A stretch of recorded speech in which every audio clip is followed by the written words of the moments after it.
बिल्कुल एकदम कूल हो गया है, एकदम ठंडा हो गया है। अब मुनिराज वृक्ष के नीचे बैठे हैं अथवा खड़े हैं। बोलो, बैठे हैं अथवा खड़े हैं। वृक्ष के नीचे बैठे हैं अथवा खड़े हैं। अब थोड़ी हवा चली और हवा चलते वो पत्ते का पानी उनके ऊपर गिरता है। जितना शेर का डर नहीं है उतना, जोर से बोलो, गुमास्ता नगर की भटकती आत्माओं, लॉकडाउन में उपकार मानो कि इतना तुमको व्यंजन खिलाए। लोग बहरा गए साधुओं के दर्शन के लिए, लोग बहरा गए साधुओं के दर देखने को नहीं मिले साधु सालों सालों से। भैया ये मान के जितना शेर का डर नहीं है, बोलो, जितना शेर का डर नहीं है उतना टपका का डर है। और यदि यकीन ना हो तो एक बार वृक्ष के नीचे जाके खड़े हो जाना, कपड़े पहन के नहीं, उतार के। कपड़े पहने कोट पहन के खड़े होगा तो क्या पता चलेगा। महाराज जी तो ऐसे कहते ही रहते हैं, अरे उतार के पूरे कपड़े खड़े हो जाओ वृक्ष के नीचे, और फिर जो ठंडा पानी गिरे तब पता चलेगा कि चौमासे में कितना पानी। क्योंकि हर दिन पानी नहीं बरसता, एक दिन वर्षा और पूरे पत्तों पर ठहर गया, और वो बूंदें धीरे धीरे क्या होती हैं, गिरती रहती हैं, तो शरीर में कपकपी क्या करती हैं, उत्पन्न करती हैं। शरीर में कपकपी उत्पन्न होती है, वो ठंडा लगता है, बर्फ जैसा ठंडा पानी वो होता है। इसलिए जितना शेर का डर नहीं है उतना, पर वो डरपोक के लिए डर है। दिगंबर मुनिराज कभी भी उन टपकों से डरते नहीं है। पानी टपकता चतुर्थ काल में जिन कल्पी मुनिराज वृक्षों के नीचे ही वर्षा योग करते हैं, पंचम काल में नहीं। और कितना भी बादल गरजे, कितना भी बादल बरसे, कितने भी उमड़ घुमड़ करके आए, तो भी साधु भयभीत, तो भी साधु किसी भी प्रकार से भयभीत नहीं होता है। वो डरता नहीं है किसी प्रकार से, वह भयभीत नहीं होता है, वह अपनी साधना में अड़िग रहता है। निश्चित ही आज हम कितने चौमासे धर्मशाला में कर लें, लेकिन एक चौमासा तो वृक्ष के नीचे करना ही पड़ेगा। ये तो तय है, जब तक वो चौमासा नहीं करेंगे तब तक मोक्ष होने वाला नहीं है। अगर चौमासा नहीं किया तो ग्रीष्म काल पर्वत के ऊपर करो, ग्रीष्म काल नहीं किया तो शीतकाल नदी के किनारे करो। एक ना तीन में से एक तो करना ही पड़ेगा, उसके बिना मोक्ष मिलने वाला नहीं है। तो वो पानी के कण गिरते हैं और वे समता भाव से, है ना मुनिराज, ऐसे भय रहित। कितने प्रकार के भय? 7 प्रकार की। सम्मा इट्ठी जीवा ऋशंका सम्मा इट्ठी जीवा ऋशंका डिभया तेरे सप्त भय विप मुक्का जम्मा तम्मा दुडिशंका। वो 7 प्रकार के भयों से क्या होता है? रहित होता है। कौन? दिगंबर मुनिराज 7 प्रकार के भयों से क्या होता है? कौन से 7 प्रकार के? यह लोक भय, इस लोक का भय। किसका? जिसके पास है रत्नकांड श्राप का आचार के इस लोक, उसे इस लोक का भय। कुछ नहीं हो, हमने गलत काम किया ही नहीं तो डर, हमने गलत काम किया नहीं तो डर। डरे वो जिसने गलत काम किया है, भयभीत उसे होता है जिसने गलत काम। डरे वो, अब मेरा क्या होगा? बोलो, अब मेरा क्या होगा? जो तूने किया होगा वो तेरा होगा। इस लोक में क्या होगा? इस लोक में क्या होगा? वो छुपा छुपा फिरता है, डरा डरा फिरता है, संकालू होकर के घूमता है। अब मेरा क्या होगा? ये लोक का भय। और यहाँ चोरी की, झूठ किया, है ना भैया, फालतू का ऋण लेकर के अमीरी बताना बड़े दुख की बात है। बोलो, ऋण लेकर के, नमो सिद्धाड़म, मैं दृढ़ होकर के बोल रहा हूं, ऋण लेकर के, बोलो, ऋण लेकर के अमीरी दिखाना, ऋण प्रदर्शन करना, ऋण लेकर के अच्छे कपड़े पहनना, अच्छा मकान बनाना, होम लोन, गोल्ड लोन, अरे उसको लेने के पहले ले लो मौन, उससे पहले ले लो मौन। भरते रहो, जिंदगी भर नहीं चुका पाए। भैया हमारी गरीबी अच्छी है, लेकिन फालतू का कर्ज लेकर के काम किया तो कितना दुख। आदमी जिंदगी भर ब्याज नहीं भर पाता है। जिंदगी भर भी आज नहीं। इस लोक का भय, कोई आने जाए, कोई मारना दे, कोई पकड़ना ले जाए, यह लोक भय। बोलो परलोक भय। अब हमारा अगले जन्म में, बोलो हमारा अगले जन्म में यहां कोटा ग्रेनाइट की तरह चुप नहीं बैठना है।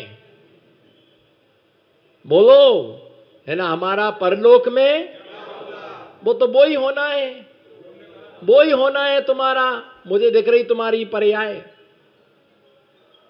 हमें दिख रही तुम्हारी पर्याय की क्या होना है तुम्हारा अगली पर्याय में। तो सबको अपनी गति आगति सबको दिखाई देती है, सबको पता चलता है कि मैंने क्या गलत किया और मैंने क्या किने अच्छा किया। तुम्हारी आंखों में सारे दृश्य झूल रहे हैं, तुम्हारे दिमाग में सब कुछ घूम रहा है कि हमने ये गलत किया, उसका परिणाम तुम्हें वही मिलने वाला है, वही मिलने वाला। तुम्हारे जितने जो गधे हैं ना, इनने मंदिरों का पैसा खाया, उसका दुष्परिणाम ये पंखे चल रहे ना, इसका बिल कहां से भरा जाएगा? आपसे नहीं पूछा हमने, बताइए किससे इनका बिल कौन भरेगा? है मंदिर में पैसा कहां से आएगा? बोलिए गुमास्ता नगर की रानी चेलना हो, बोलो इसका बिल कहां से भरा जाएगा? मंदिर से। मंदिर में बिल कहां से आएगा? है तो दान एक काम करना, एक मंदिर में हमने देखा आहार दान, औसत दान, शास्त्र दान, अभय दान, 4 गुल्लक बने हुए हैं। क्या बने हुए? कई जगह मंदिर में दान पेटी रखी, आहार दान, औसत दान, शास्त्र दान, अभय दान, उसमें एक रखना पंखा दान। क्या रखना? पंखा दान। लाइट दान तो उसमें डालो तो पंखे का बिल भरा जाएगा, पर कोई एक भी रुपए नहीं देता है। तुम्हारे दान से ही मंदिर के पंखों का बिल भरा। चलो जब तक बैठे थे चला लो, जब गए तो क्या काम था? बहन जी बैठते हैं तो ये देख के बैठते पंखा कहाँ है, वो बिल्कुल नीचे लगाएंगे पंखा के, पर ये भी नहीं देखते कि आदमी को धक्का लग रहा कि मुक्का लग रहा कि मेरी उनको है ना मेरी सांस से प्रॉब्लम हो रहा होगा, कुछ नहीं, बिल्कुल पंखा के नीचे जैसे यही संकल्प मती हो। बिल्कुल उनको बिल्कुल चाहिए गर्मी इतनी, और चालू करेंगे फुल स्पीड में 5 में 6 में, और जब जाएंगे ना तो उठ करके ऐसे ही चले जाएगी। हमारा काम थोड़ी है हमारा काम थोड़ी है मंदिर का। अच्छा जब बैठो ना तो ये नियम लेके बैठना, हम पंखा चालू नहीं करेंगे, माली आके चालू करेगा और मैं उसको बोल दूंगा कोई बैठेगा पंखा मत चलाना। जो ऐसे छोड़ के जाते हैं अगले पर्याय में गधे बनते हैं और बोझा ढो ढो करके वो पूरा बिल का क्या करते? भुगतान करते। बैठे हो तब तक चलाया कोई बात नहीं, चलिए आपने किया, लेकिन जब जा रहे तो ध्यान से भैया इसको बंद कर दीजिएगा, है ना, इसको बंद कर, खुला छोड़ करके हम चले जाते हैं। जिनवाणी को जहां का जहां वहीं छोड़ करके चले जाते है ना। अपनी जिनवाणी को संभाल के ले, खुद के चांदी के बर्तन होंगे एक एक पहुंच करके डिब्बा में धर के ले जाएंगे, और मंदिर के बर्तन होंगे तो जहां के तहां बर्तन वहीं छोड़ करके, वहीं छोड़ के। परलोक का भय, परलोक में क्या कितना झूठ बोला, कितनी चोरी की, कितना कुशील सेवन किया, कितना परिग्रह संग्रह किया, जो किया होगा वो तुम्हें आगे जाकर के क्या होगा? आगे जाकर के मिलेगा।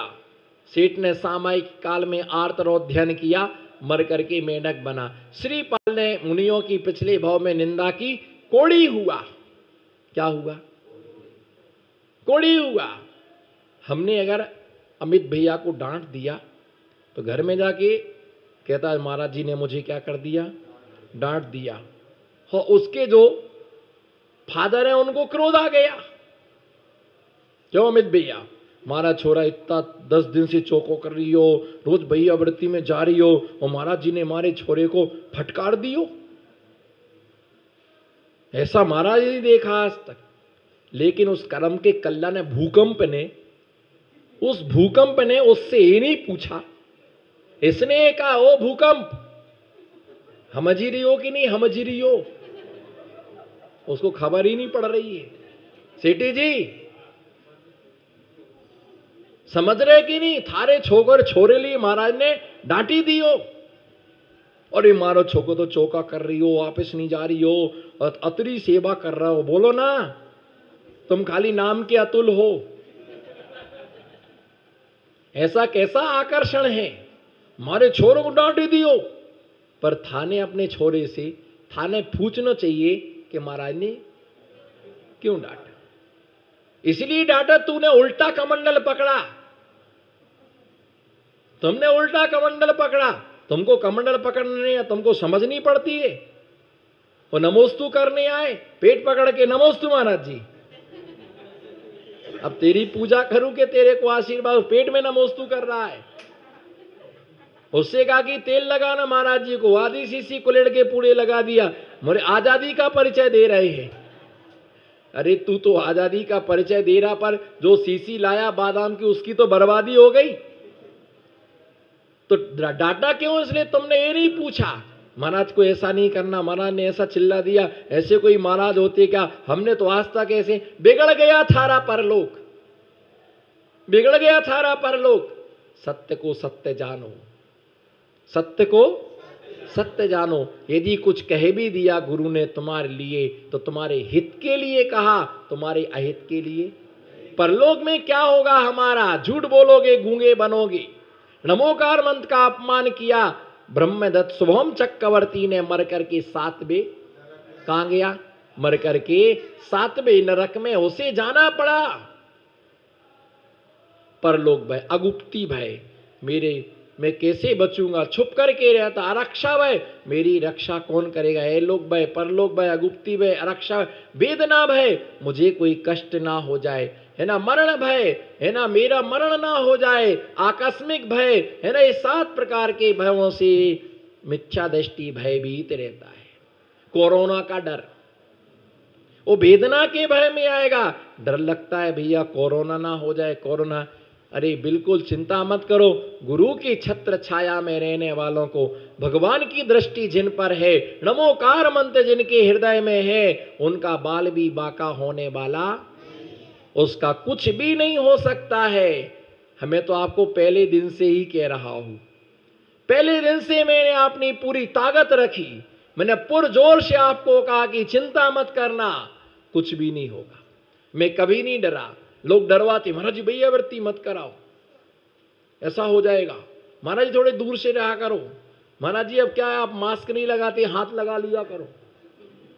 किराए के टट्टू, तुमने फिर मुझे 2.5 महीने का बच्चा समझा। महाराज जी ऐसा आहार मैं बिल्कुल किसी को आने मत दिया करो। अच्छा है बोल दो कि टिफिन में रख जाएंगे, खा लिया करो। कोरोना काल है, क्या है? कोरोना काल है महाराज जी, रख जाएंगे 16 का। आप तो अपना यही ले लेना, और बिल्कुल ऐसा आप अंजलि से लेना। वो डिब्बा आता है पानी का कैंपर, उसमें नल रहता है, चालू कर लेना और ऊंचा इतना टेबल पर रख देंगे बना करके, तो बस अपना नल खोल लेना और लेते जाना। और एक हाथ से नल बंद कर देना। एक में दूध भर देंगे, एक में जूस भर देंगे। आपके बिल्कुल आजू बाजू में ऐसा मेहराब बना के एक में कड़ी भर देंगे, एक में दाल भर देंगे। आजकल तो वहां भी रखे रहते हैं, शादी विवाह में ऐसे आते हैं, उस पर वो आकार बना रहता है, ऊपर गर्म होता रहता है, उसमें से लेते जाओ। और दाल परोसने वाला तसला आता ही है, थोड़ा टेढ़ा करोगे कड़ी आ जाएगी अंजलि में। अरे भैया ऐसा नहीं होता है ना, कभी भी है भाई। जिसके तीव्र पाप कर्म का उदय होता है ना, वो उसे कोई बचा नहीं सकता है। जिनका 700 पुण्य है उसका कोई कुछ भी बिगाड़, है ना। तेरी कुदरत के आगे जोर किसी का चले नहीं। तेरी, बोलो हाथ उठा लो, हंस के कस के मुस्कुरा के। तेरी कुदरत के आगे जोर किसी का चले नहीं। बोलो तेरी कुदरत के आगे जोर किसी का चले नहीं। और चींटी पर हाथी चढ़ गया फिर भी चींटी मरी नहीं। कर्म के कल्लाओ, बोलो बोलो फटाफट। ये प्रेम के शब्द हैं, ये क्रोध के शब्द नहीं। गायक को कभी गीत पुराने नहीं लगते। चलो आपको 4 लाइनें छोड़ रहा हूं। Heart of touching line, heart of touching line. जिनके अंदर नहीं है किंचित मात्र पेशेंस, उनकी बात का कुछ भी नहीं निकलता है सेंस। गायक को कभी गीत पुराने नहीं लगते, बोलो गायक को कभी गीत पुराने नहीं लगते, और प्रेम के कटु शब्द कभी बेगाने। गायक को कभी गीत पुराने नहीं लगते, प्रेम के कटु शब्द बेगाने नहीं लगते, और भोगों की मदरा पीने वालों को संत के शब्द कभी सुहाने। भोगों की मदरा पीने वालों के लिए संत के शब्द कभी सुहाने नहीं लगते। मेरा चातुर्मास दाहोद में था और एक परिवार अहमदाबाद से दर्शन करने आया, तो ऐसे छोटे छोटे बच्चे भी उनके साथ में आए। तो मैं प्रवचन में करम का कल्ला बोलते हुए एक आध दो बार तो वो आ ही जाता है, कोई दिख ही जाता कल्ला कल्ला तो बोल लेता हूं। उस दिन मैंने करम का कल्ला नहीं बोला, तो 5 साल की गुड़िया थी, जैसे ही मंदिर आकर के बैठा, बोले महाराज जी आप कुछ चूक गए प्रवचन में। मैंने कहा क्या? बोले आपका तकिया कलाम आपने करम का कल्ला नहीं बोला। मैं वही सुनने आई थी महाराज से, आपने बोला नहीं करम का कल्ला। बोले आप बोलते हमको बड़ा आनंद होता है। मैंने कहा देखो भैया ध्यान रख करके चलना कि पुण्य कैसे संचित हो। जैसे दुकान कपड़े की है, पैंट शर्ट बेचते हैं तो सोचते एक आध आइटम और बढ़ाए और बढ़ाए और बढ़ाए, किराने की दुकान है तो और मटेरियल बढ़ाए, यदि कोई स्वीट्स है तो और आइटम बढ़ाए जिससे दुकान। तो ऐसे ही धर्म के क्षेत्र में सोचो कि दर्शन करते हैं, थोड़ा सा पुण्य बढ़ाने के लिए पूजा करें, अभिषेक करें, आहार दान दें, भैया वृत्ति करें, स्वाध्याय में आए, कोई ना कोई हम ऐसी क्रियाएं बढ़ाएं कि जिससे। और ये तो तय है, बोलो ये तो और पक्का है। मैं कपोल कल्पित बातें तो करता ही नहीं हूं। ये पक्का है कि बिना साधुओं के पुण्य कभी भी बढ़ नहीं सकता है। ये तो आप डायरी के लास्ट वाले पन्ने पर लिखना, जल्दी मिल जाता है।